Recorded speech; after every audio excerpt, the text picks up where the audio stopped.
لله رب العالمين والصلاة والسلام على سيد الأنبياء والمرسلين وعلى آله وأصحابه أجمعين أما بعد أعوذ بالله من الشيطان الرجيم بسم الله الرحمن الرحيم يا أيها الذين آمنوا إنما الخمر والميسر والأنصاب والأزلام رجس من عمل الشيطان فاجتنبوه لعلكم تفلحون صدق اللہ العظیم۔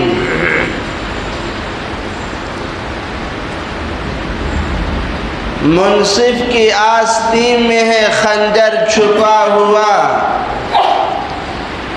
منصف کی آستین میں ہے خنجر چھپا ہوا، انصاف کرنے والا ہی قاتل ہے آج کل۔ میرے محترم بزرگوں اور دوستوں، اللہ رب العزت نے اس دنیا میں جب انسانوں کو آباد فرمایا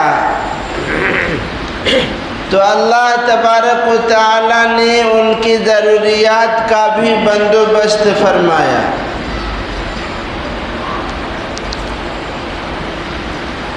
غلہ کیسے اگے گا، درخت پہ پھل کیسے آئیں گے، کون سا بیج ڈال کر یہ پھل تیار ہوگا، اللہ تبارک و تعالی نے آدم علیہ السلام کو ہی سکھا دیا تھا۔ اس دنیا کے اندر اللہ تبارک و تعالی نے بھیجا ہے تو امتحان ہے، آزمائش ہے، اور پوری زندگی انسان کو دو طاقتوں سے واسطہ پڑے گا جب تک موت نہیں آ جائے گی، ایمان پر خاتمہ نہیں ہو جائے گا۔ انسان کے دو دشمن ہیں، ایک اندرونی دشمن ہے اور ایک بیرونی دشمن ہے۔ اندرونی دشمن کا نام نفس ہے اور بیرونی دشمن کا نام شیطان ہے۔ وہ باہر سے حملہ کرتا ہے، یہ اندر سے حملہ کرتا ہے۔ انسان کا جو نفس ہے یہ خواہشوں سے بھرا ہوا ہے، دنیا کی طرف زیادہ مائل ہے، یہ عیاشی چاہتا ہے، بدمعاشی کرتا ہے، اس کی منچاہی پوری ہو جائے یہ چاہتا ہے۔ اب اس کو کنٹرول کرنا ہے، روکنا ہے۔ وہ اللہ رب العزت نے طریقہ بتایا ہے قرآن میں، جناب رسول اللہ صلی اللہ علیہ وسلم نے احادیث میں، یہ جو بڑے بڑے اولیاء گزرے ہیں آپ دیکھ رہے ہیں، کوئی کلیر شریف میں کسی کی مزار مبارک ہے، کسی کی اجمیر ہے، کسی کی دہلی ہے، یہ سب جو ہے محنت کیے ہیں نفس پر، تب نکھرے ہیں یہ لوگ۔ یہ اپنے نفس کو مٹا دیے تھے، اس کی خواہش جو تھی اس کو پورا ہی نہیں کیے تو نفس دن بدن کمزور ہوتا چلا گیا۔ پھر یہ نفس امارہ سے لوامہ ہوا، لوامہ سے پھر مطمئنہ ہوا۔ قرآن پاک میں اللہ تعالیٰ نے ارشاد فرمایا، یا ایھا النفس المطمئنہ ارجعی الی ربک راضیۃ مرضیہ فادخلی فی عبادی وادخلی جنتی۔ یہ نفس مطمئنہ ہے۔ انبیاء کرام علیہ السلام پیدائشی طور پر ان کے پاس نفس مطمئنہ ہوتا ہے۔ کیا ہوتا ہے؟ یہ بہت بڑی قیمتی باتیں ہیں، یہ یہاں وہاں نہیں ملے گی، بڑی بڑی کتابوں سے لایا ہوں کھنگال کر کے۔ انبیاء علیہ السلام، اس لیے بول رہا ہوں، یہ نہیں کہ میں بڑا عالم ہوں، قدر کرو، قدر اس پر عمل کرو۔ ایک سال سے ہی بول رہا ہوں، قدر کرو، جو سنو اس پر عمل کرو. کیا ضرورت ہے اتنی قیمتی باتیں بتائیں گے؟ ہم بھی اور بھی تو ہم کو بیان آتا ہے، کوئی ویسا ہی آسان بیان کر دیں گے. کوٹا پورا کرنا ہوگا تو ویسے ہی کر دیں گے، کوٹا تھوڑی پورا کرنا ہے. انبیاء کرام علیہ الصلاۃ والسلام کا نفس جو ہے پیدائشی طور پر مطمئنہ ہوتا ہے. اس لیے آپ نے قرآن میں اللہ تعالیٰ نے ارشاد فرمایا، جب زلیخا نے یوسف علیہ الصلاۃ والسلام کو بہکایا تھا اور کمرے کے اندر لے گئی اور اپنی خواہشات کو پوری کروانا چاہا، تو حضرت یوسف علیہ الصلاۃ والسلام وہ غلط کام نہیں کیے. آپ کو اللہ تعالیٰ نے بچا لیا، آپ باہر چلے آئے، لیکن آنے کے بعد کیا فرمایا؟ وَمَا أُبَرِّئُ نَفْسِي إِنَّ النَّفْسَ لَأَمَّارَةٌ بِالسُّوءِ. یہ تواضع تھی حضرت یوسف علیہ السلام کی کہ میں بچ گیا ہوں، اس میں میرا کوئی کمال نہیں ہے، یہ اللہ تبارک و تعالیٰ نے بچایا ہے. لیکن فرمایا ان النفس لامارۃ بالسوء، نفس جو ہے یہ بہت زیادہ برائی کا حکم کرنے والا ہے. لیکن ان کے پاس تو تھا مطمئنہ، اللہ کا فضل ہوا، بچ گئے. اب یہ خواہشات قرآن پاک میں اللہ تبارک و تعالیٰ نے ارشاد فرمایا ہے، فَأَمَّا مَنْ تَغَى وَآثَرَ الْحَيَاةَ الدُّنْيَا فَإِنَّ الْجَحِيمَ هِيَ الْمَأْوَى. جس نے سرکشی کیا، دنیاوی زندگی کو ترجیح دی، بس دنیا ہی دنیا، دولت ہی دولت، ایسے لوگوں کا ٹھکانہ جہنم ہے. وَأَمَّا مَنْ خَافَ مَقَامَ رَبِّهِ وَنَهَى النَّفْسَ عَنِ الْهَوَى، نفس کو خواہشوں سے روکا، منمانی سے چلنے نہیں دیا. فَإِنَّ الْجَنَّةَ هِيَ الْمَأْوَى، اس کا ٹھکانہ کیا ہے؟ جنت ہے. یہ جنتی آدمی ہے جس نے اپنے نفس کی خواہشات کو کنٹرول کیا. اب یہ نفس میرے بھائی کہنا آسان ہے، بڑی محنت پڑتی ہے. اس لیے حضرت جنید بغدادی رحمۃ اللہ علیہ ارشاد فرماتے ہیں، اس نفس کا بھروسہ نہیں کرنا، کبھی بھی وار کر سکتا ہے. یہ فرشتہ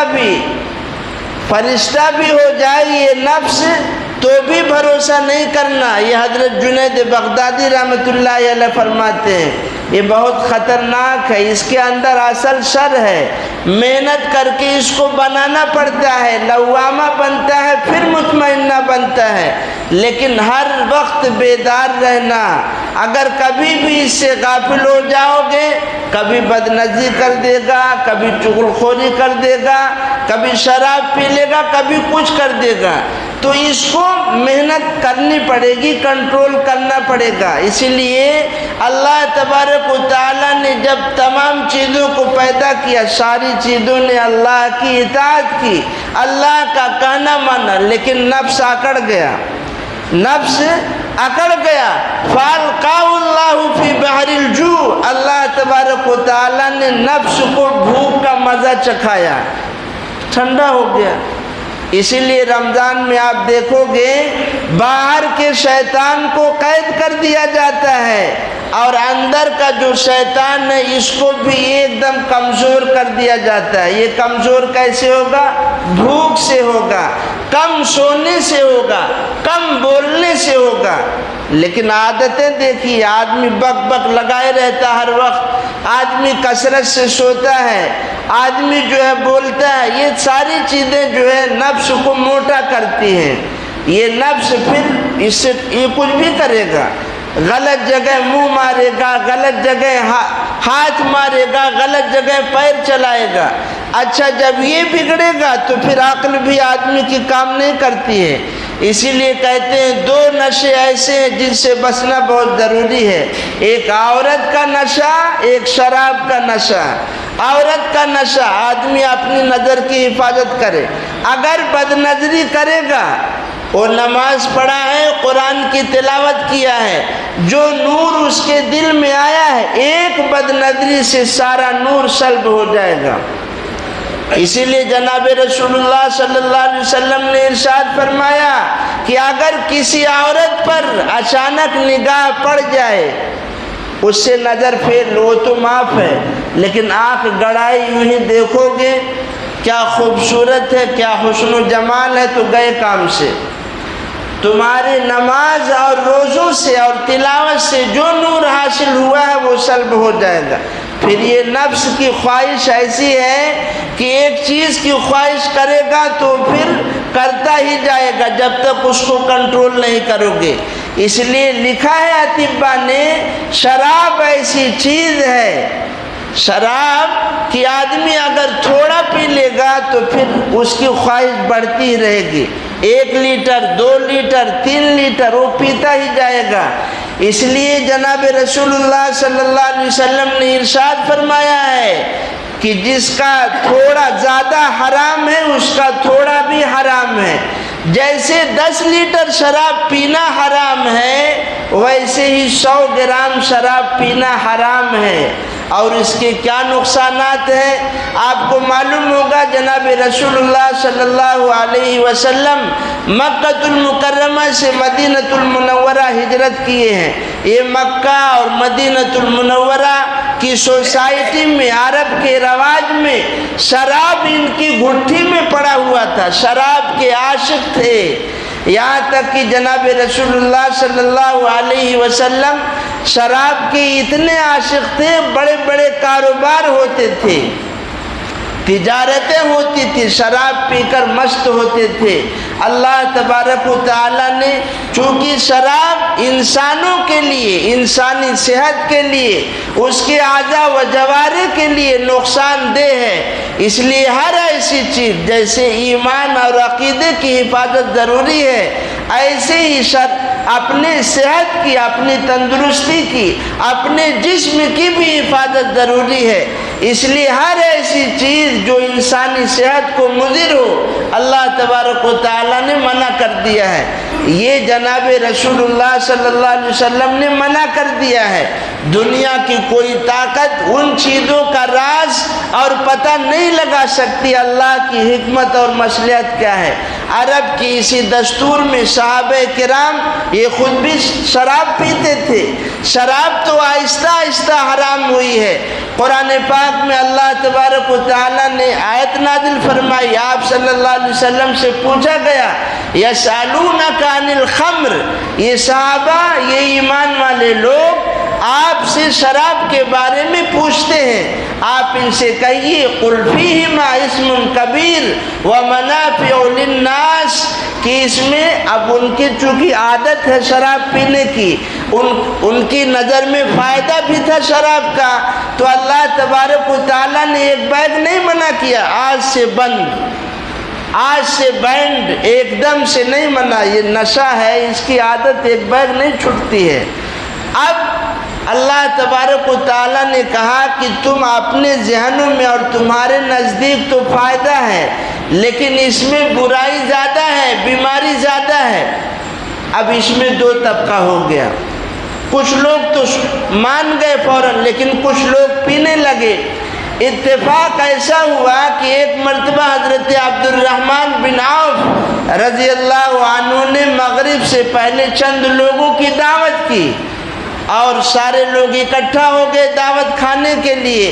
مغرب کا وقت ہوا تو نماز پڑھانے کے لیے کھڑے ہوئے ایک صحابی دعوت کے بعد۔ اب یہ نماز پڑھا رہے ہیں تو نماز میں سورۃ الکافرون پڑھی، اور کافرون پڑھتے پڑھتے تو قرآن میں ہے قل یا ایھا الکافرون، اے پیغمبر آپ کہہ دیجئے ان حق کے انکار کرنے والوں سے، ان کافروں سے، لا اعبد ما تعبدون، میں ان چیزوں کی عبادت نہیں کر سکتا جن کی تم عبادت کرتے ہو۔ یہ سورت کا شان نزول بھی ہے۔ عاص بن وائل وغیرہ چند کفار آپ صلی اللہ علیہ وسلم سے کہنے لگے کہ 1 سال ہم آپ کے معبود کی عبادت کرتے ہیں اور 1 سال آپ ہمارے معبودوں کی عبادت کرو۔ تو اسلام تو حق اور باطل کے درمیان امتیاز کرنے کے لیے آیا، وہ کیسے برداشت کرے گا؟ اس لیے صاف صاف اللہ نے سورۃ الکافرون نازل کیا اور فرمایا کہہ دو اے پیغمبر، قل یا ایھا الکافرون لا اعبد ما تعبدون، میں ان چیزوں کی عبادت نہیں کر سکتا جن کی تم عبادت کرو۔ اب یہ جو دعوت ہوئی ہے مغرب سے پہلے اور پھر مغرب کی نماز ہوئی ہے، تو جن صحابی نے امامت کرائی اس میں پڑھ دیا انہوں نے قل یا ایھا الکافرون لا اعبد ما تعبدون کے بجائے اعبد ما تعبدون، لا چھٹ گیا، نشے میں تھے۔ اللہ تبارک و تعالیٰ نے آیت نازل کی لا تقربوا الصلاة وانتم سکارى، جب نشے کی حالت میں ہو نماز کے قریب مت جاؤ۔ اب اس میں کئی لوگوں کا ذہن بنا، عشاء بعد پیتے تھے صحابہ، اسلام کے احکامات ایسے تھوڑی ایک بار نازل ہوئے، حکمت اور مصلحت جیسی ضرورت ہوتی گئی اللہ نازل کرتے گئے۔ کچھ لوگ وہ تھے جو عشاء بعد پیتے تھے اور فجر سے پہلے پہلے نشہ اتر جاتا تھا تو فجر کی نماز پڑھ لیتے تھے۔ کچھ وہ تھے فجر کے بعد پیتے تھے۔ ارے بھائی جب سالوں سے وہی عشق ہے شراب سے تو جس کی عادت رہتی ہو تو وہی جانتا ہے، پان کا ٹیسٹ پان کھانے والا ہی سمجھے گا نا۔ تو کچھ وہ تھے جو فجر بعد کھاتے تھے اور ظہر سے پہلے جو ہے نشہ اتر جاتا تھا، ظہر کی نماز پڑھتے تھے۔ حضرت عمر رضی اللہ عنہ نے دعا کی اللہ صاف صاف حکم نازل فرمائیے، کھلے طور سے آپ کہہ دیجئے کیا حکم ہے، چونکہ کئی ذہن کے لوگ ہیں اور سب کا اپنا الگ الگ مزاج ہے۔ تب اللہ تبارک و تعالیٰ نے قرآن پاک کی آیت نازل کی یا ایھا الذین آمنوا انما الخمر والمیسر والانصاب والازلام رجس من عمل الشیطان، اے ایمان والو یہ جو شراب ہے نہیں، یہ جوا ہے، یہ معبودان باطلہ ہے، اور یہ تیروں سے جو پھال نکالتے ہو یہ سب ناپاک ہے، رجس من عمل الشیطان، یہ ناپاک اور شیطانی کام ہے، فاجتنبوہ لعلکم تفلحون، اس سے تم بچو تاکہ تم کامیاب ہو جاؤ اللہ کی نظر میں بھی دنیا کے اندر بھی۔ اس لیے شراب، حدیث کے اندر روایت ہے ایک زانیہ عورت نے، پچھلی امتوں میں ایک واقعہ گزرا ہے کہ ایک اللہ کے ولی کو، بزرگ آدمی کو، ایک زانیہ عورت نے اپنے بادی کے ذریعے سے اپنے گھر بلایا۔ جب وہ گھر میں اندر آ گئے سارے دروازے بند ہو گئے، اور بند کرنے کے بعد اس عورت نے کہا تم میرے ساتھ غلط کام کرو، اپنی خواہشات، میری خواہشات کو پوری کرو۔ انہوں نے خواہشات نہیں پوری کی۔ اس عورت نے کہا دیکھو یہ تین چیزیں ہیں، یہ شراب ہے، یہ لڑکا ہے، یہ میری اپنی خواہش ہے، ان تینوں میں سے ایک۔ اب انہوں نے سوچا کہ شراب یہ ہلکی چیز ان کی نظر میں تھی، انہوں نے شراب کو استعمال کر لیا۔ شراب پینے کے بعد عورت کے ساتھ غلط کام بھی کیے، اور وہ جو لڑکا تھا اس کو بھی انہوں نے قتل کر دیا۔ یہ شراب سے آدمی کی عقل ماری جاتی ہے۔ یہ شراب ایسی چیز ہے، دنیا والے یہ بھی کیا دوگلا پن ہے۔ ایک طرف مراٹھی میں کیا بولتے ہیں، تمباکو کرکروگ مٹھے ہو تو کیا بولتے ہیں ایسی، یعنی تمباکو سے کینسر ہوتا ہے۔ تو کہیں کہیں لکھا ہوتا ہے دیکھیے دیسی شراب کی دکان، ایک طرف تو حکومت شراب پہ اور جرائم پہ پابندی لگا رہی ہے اور دوسری طرف اس کے لائسنس بھی جاری کر رہی ہے۔ کچھ دنوں پہلے کی بات ہے، امریکہ کے اندر شراب پہ بینڈ لگی تھی، لیکن یہ بینڈ جو ہے فیل ہو گئی، ان کو پھر سے اجازت دینی پڑی۔ اس لیے اجازت دینی پڑی کہ مذہب اسلام نے شرابی کی جو حد بیان کی ہے، جب تک وہ سزا جاری نہیں ہوگی معاشرہ اور سوسائٹی کنٹرول میں نہیں آ سکتی۔ اسی لیے سائنس بھی آج 1400 سال کے بعد یہ ماننے پر مجبور ہے کہ مذہب اسلام نے شراب کے بارے میں جو قباحت اور برائیاں بیان کی ہے، اور جناب رسول اللہ صلی اللہ علیہ وسلم نے شراب کو ام الفواحش اور اکبر الکبائر قرار دیا ہے، یہ یوں ہی نہیں، واقعی شراب کے اندر شراب پینے سے آدمی کو یہ بیماریاں ہوتی ہیں۔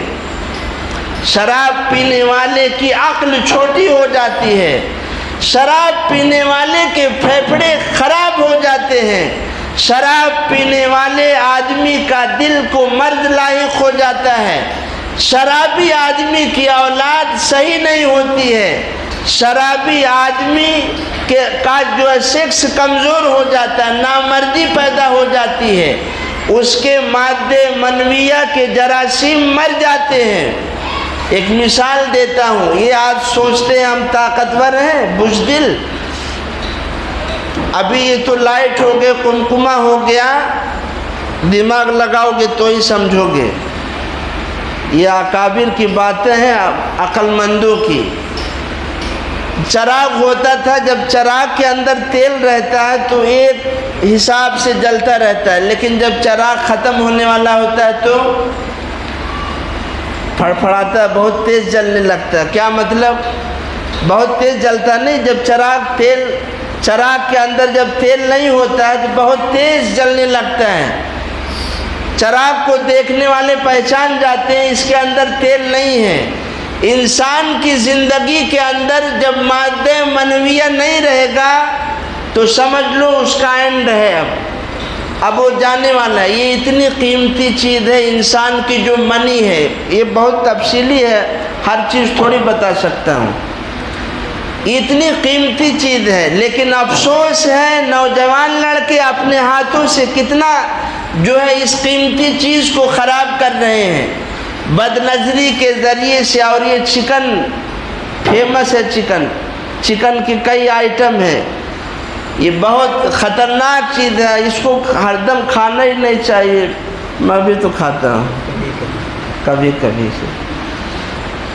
یہ ساری چیزیں ہیں، شریعت کے اسرار و رموز ہے یہ آدمی جب غور کرے گا۔ اب دیکھو شراب پینے والا آدمی نامرد ہو جاتا ہے، جو مادہ منویہ اس کا ہے یہ آہستہ آہستہ ختم ہو جاتا ہے۔ اور یہ صرف شراب نہیں بلکہ اسلام کے اندر ہر نشہ آور چیز کو حرام قرار دیا گیا ہے۔ اور اس وقت عالمی طور پر جو رپورٹ میں نے پڑھی ہے، عالمی طور پر یہ کوشش کی جا رہی ہے کہ سوسائٹی کے اندر نشہ آور اشیاء کو فروغ دیا جائے۔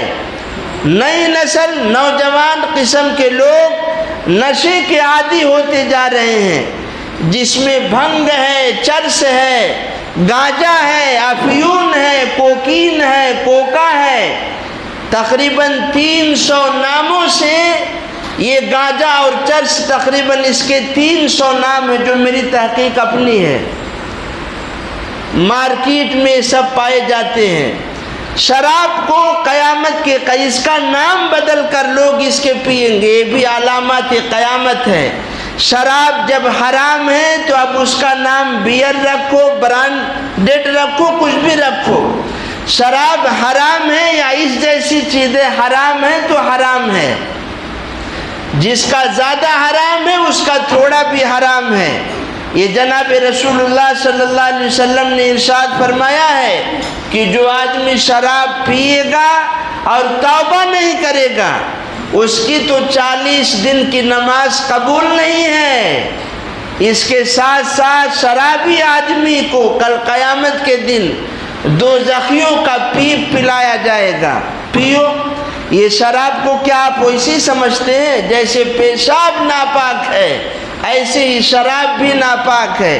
یہی وجہ ہے کہ جیسے پیشاب کے لگنے سے کپڑا ناپاک ہو جاتا ہے، ایسے ہی شراب بھی اگر آدمی کے کپڑوں پر لگ جائے تو اس کو دھونا ضروری ہے، یہ نجس ہے۔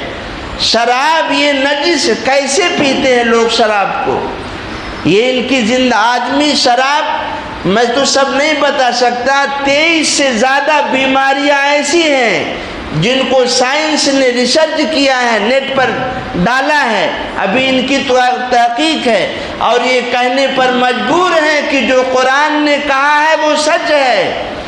اور یہی وجہ علماء لکھتے ہیں قیامت سے پہلے پہلے، بہت بڑی بات ہے، یہ ہر جگہ نہیں ملے گی آپ کو، قیامت سے پہلے پہلے اللہ رب العزت سائنس کو اور دنیاوی علوم کو اتنا ترقی دیں گے کہ وہ قرآن کی کسی ایک چیز کا انکار نہیں کر سکتے۔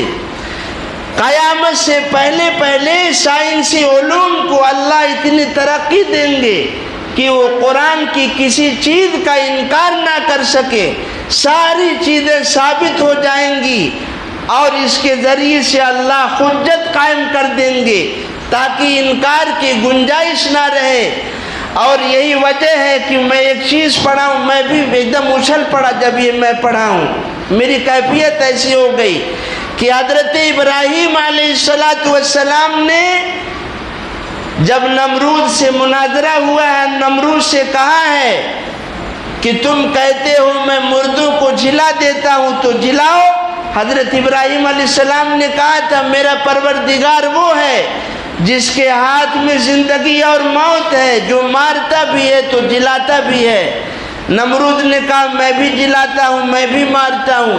ایک بے قصور کو آزاد کر دیا، جس کا قصور نہیں تھا اس کو سزا دے دی، اس کی کھوپڑی بھی اتنا بھی عقل نہیں تھی۔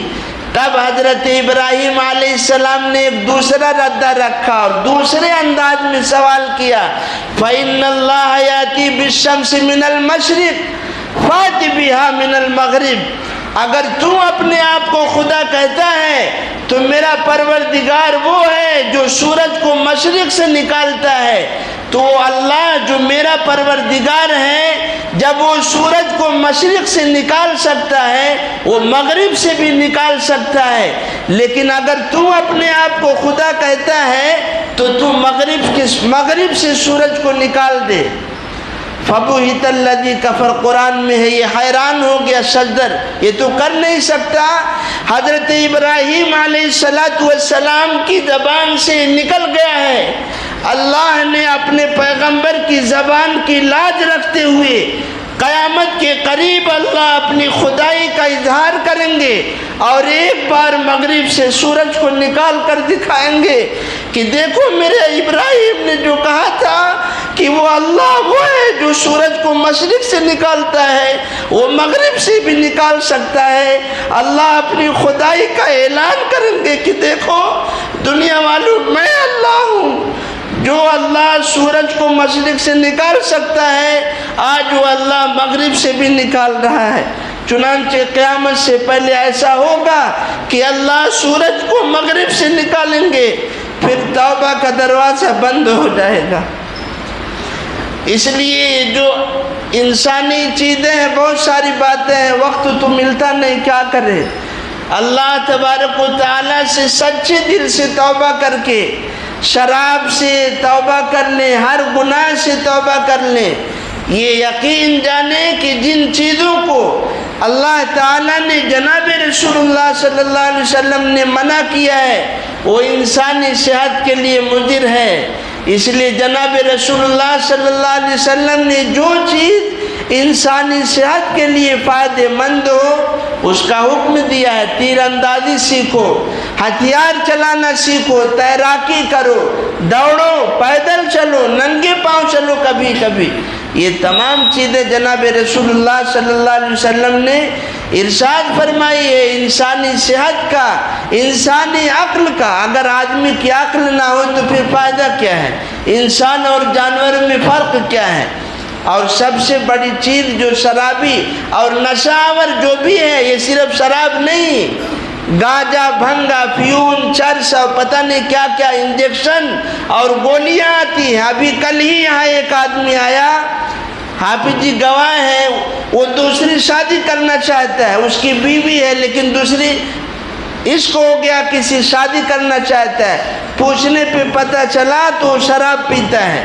جو شراب پیے گا تو ایسی ہی عقل ماری جاتی ہے۔ ابھی پچھلے ہی ہفتہ ایک عورت کا بھیونڈی سے فون آیا جس کے شوہر نے نشے کی حالت میں طلاق دے دیا. میرے واٹس ایپ پہ سب میسج لکھا ہوا ہے انگلش میں. اس عورت نے مجھ سے مسئلہ پوچھا, شوہر نے طلاق دے دیا, حلالہ بھی ہوا, سب کچھ ہوا, اب وہ دوسری مرتبہ نکاح کرنا چاہتی ہے اپنے پہلے شوہر سے جس نے شراب کے نشے میں طلاق دی تھی. کیا راستہ وہ میں نے اس کو بتایا. یہ صورتیں ہیں جب آدمی شراب پیے گا اس کو غصہ آئے گا, نفس پر عقل پر کنٹرول نہیں ہوگا, پھر اپنی بیوی سے جھگڑے گا, گھر کے اندر کا سکون اور جو ہے تباہ ہو جائے گا, آدمی پریشان ہو جائے گا. کیا بتاؤں, بس اللہ تبارک و تعالیٰ سے دعا ہے کہ اللہ تبارک و تعالیٰ ہر نشہ آور چیز سے بچنے کی توفیق عطا فرمائے. پان پہ بھی کچھ عرض کرنا تھا لیکن وقت چونکہ زیادہ ہو رہا ہے اس لیے بات